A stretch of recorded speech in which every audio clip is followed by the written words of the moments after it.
So you have all these goals and all these dreams that you want to accomplish, right? But the problem is you don't have enough time.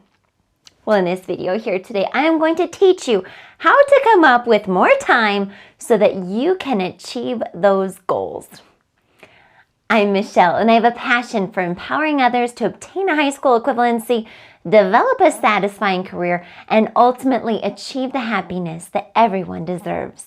This is Purely Persistent. So what we need to do here is we need to warp time so that you actually have 25 hours in a day and not 24.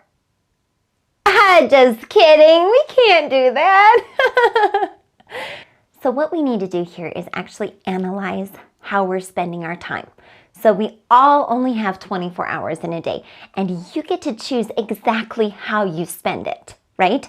Maybe you go to work and you work for maybe 6 to 12 hours a day. So that's pretty much taken. You can't really make up any time for that. Sleep, pretty important. You want to make sure that you're getting a full night's rest. But what I want you to really do is think about that like idle time. What are you enjoying doing in your idle time? Maybe you love playing Game of Thrones and you just play it all the time and it brings so much joy to you. Or maybe you scroll on TikTok or Instagram. Maybe you like to watch TV. I don't know about you, but I just like binge watched The Office, and that took up a lot of my time. Thank goodness, like Netflix doesn't have The Office anymore. How are you spending your idle time? The term for this concept is called opportunity cost. So how you're choosing to spend your time is a way that you're not spending your time.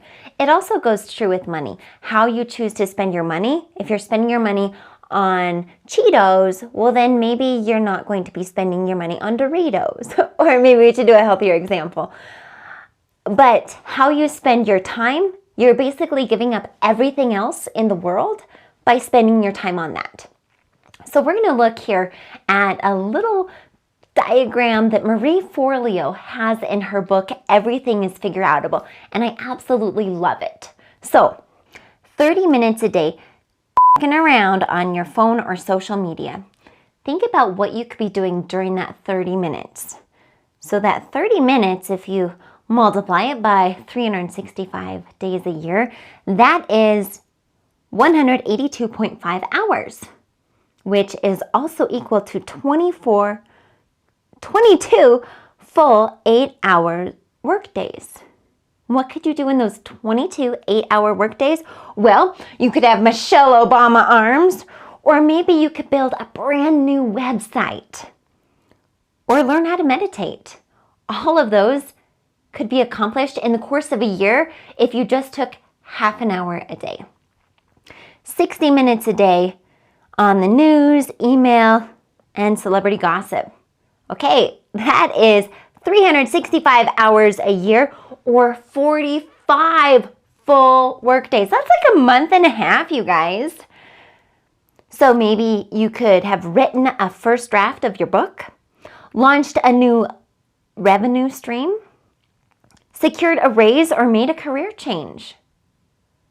Maybe you don't like what you're doing. Then spend time on this instead of looking up celebrity gossip. Okay, 90 minutes a day watching TV.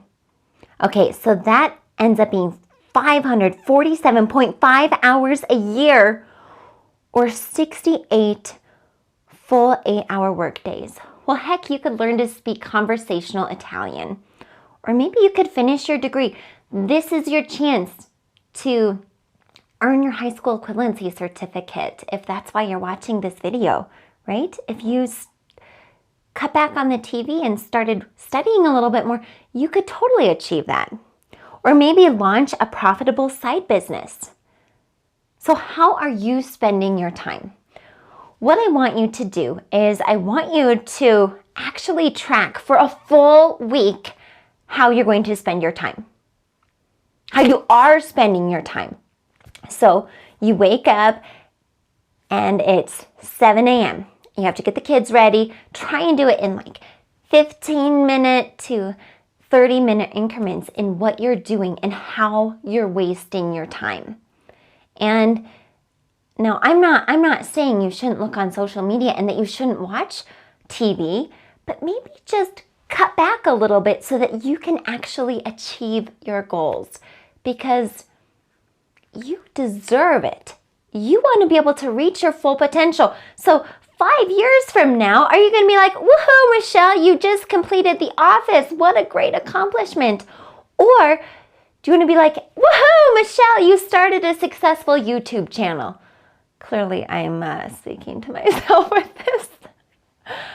But I want you to be able to accomplish your dreams. So stop wasting your time, calculate how you're doing your time, and start spending your time on things that are important, things that are going to change your life. Now, as always, you are enough and you are so important in this world. I believe in you. Make sure that you believe in yourself and go achieve your dreams.